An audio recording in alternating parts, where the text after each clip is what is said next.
Bonjour les loulous et bienvenue dans cette nouvelle vidéo dans laquelle je vais aborder la notion de complexité d'un algorithme.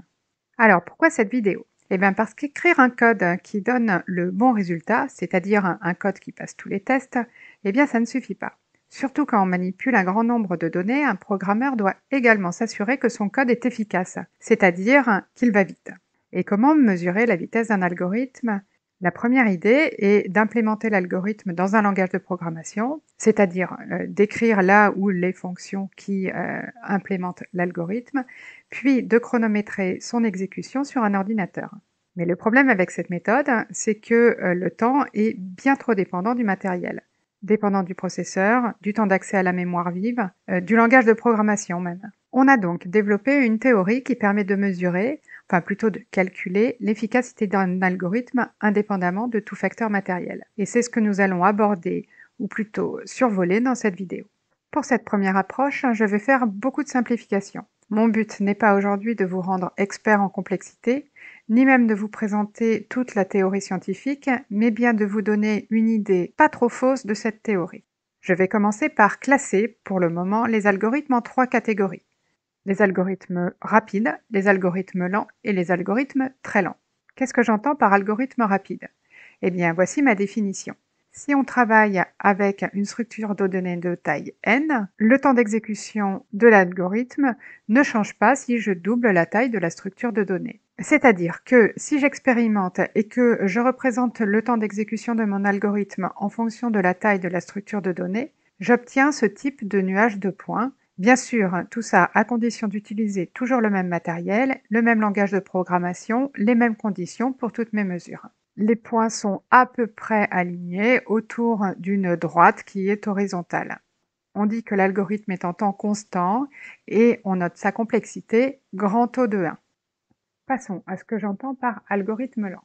Un algorithme lent, c'est un algorithme dont le temps d'exécution double si on double la taille de la structure de données. Toujours dans mon idée d'expérimentation, si je représente le temps d'exécution d'un tel algorithme en fonction de la taille de ma structure de données, j'obtiens ce type de nuage de points. Les points sont tous à peu près alignés autour d'une droite qui monte. On dit que l'algorithme est en temps linéaire et on note sa complexité grand O de n. Et maintenant, je dirais qu'un algorithme est très lent si son temps d'exécution est multiplié par 4 lorsqu'on double la taille de la structure de données.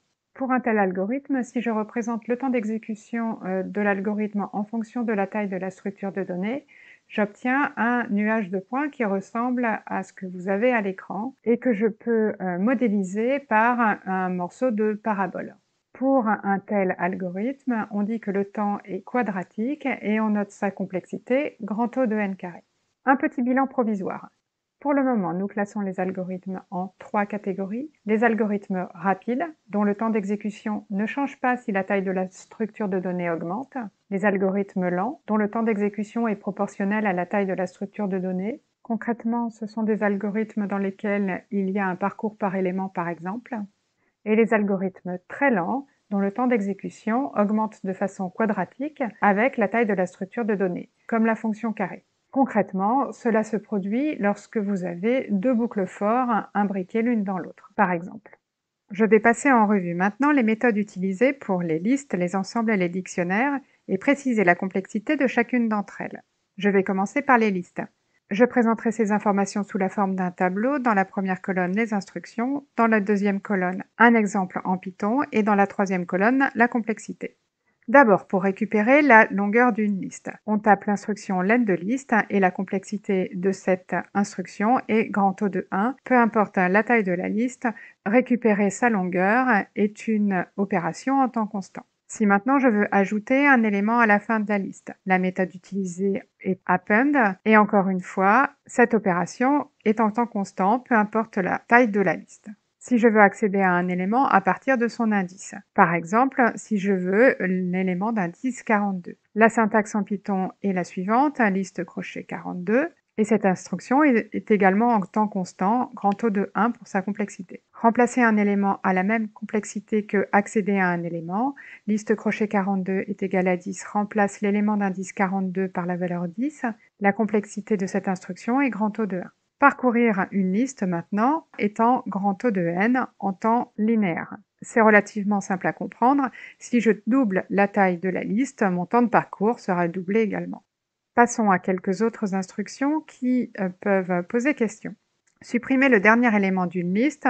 Pour le faire en Python, j'utilise l'instruction pop entre parenthèses -1, -1 étant l'indice du dernier élément. Cette instruction est en grand O de 1. En revanche, si je veux supprimer le premier élément d'une liste, j'utilise l'instruction list pop entre parenthèses 0, 0 étant l'indice du premier élément. Cette instruction sera en grand O de n. Pourquoi cette différence?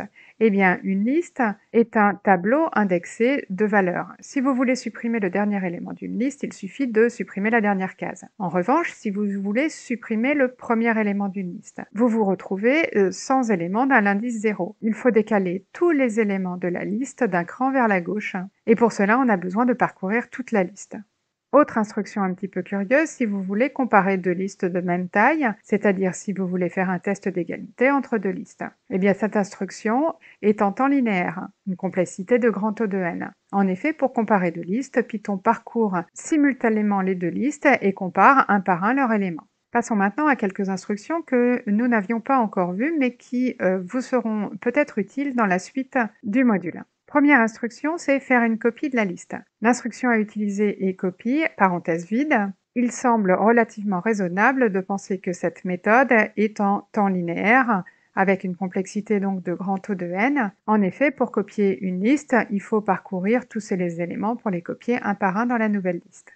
Si je veux trouver le minimum d'une liste, eh bien Python a une méthode pour ça, c'est la méthode min. Et même si cette instruction ne prend qu'une seule ligne, elle est en temps linéaire, complexité de grand O de n. Vous savez bien maintenant que pour trouver le minimum dans une liste, il faut la parcourir en entier. C'est exactement la même chose pour trouver le maximum.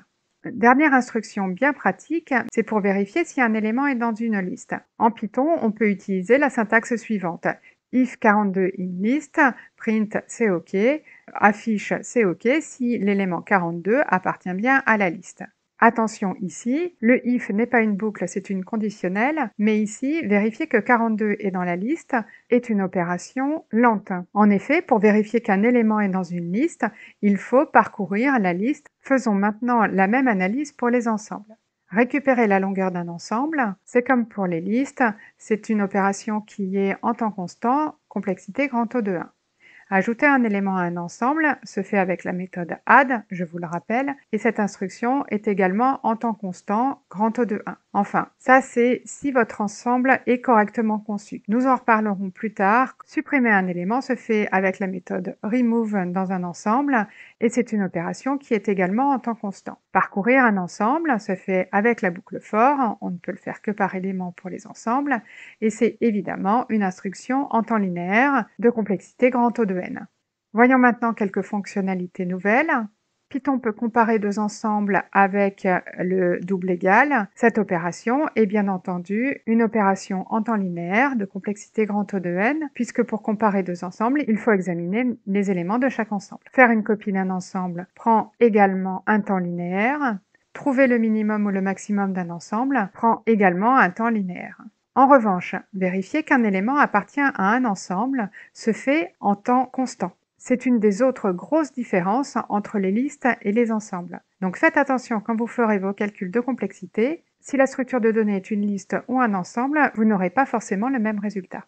Je vais terminer avec les méthodes sur les dictionnaires maintenant. Récupérer la longueur d'un dictionnaire se fait en temps constant, accéder à une valeur si je connais la clé se fait en temps constant, et modifier une valeur ou ajouter une entrée avec la syntaxe dico crochet 42 est égal à 14 par exemple, se fait également en temps constant dans un dictionnaire. Parcourir un dictionnaire, que ce soit par clé, valeur ou par items, se fait par contre en temps linéaire bien sûr.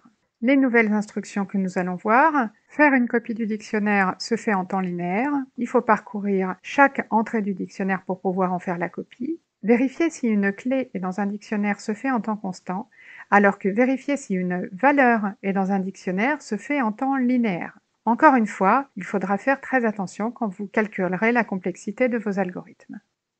Eh bien, c'est tout pour cette vidéo et nous reparlerons de complexité dans la prochaine vidéo.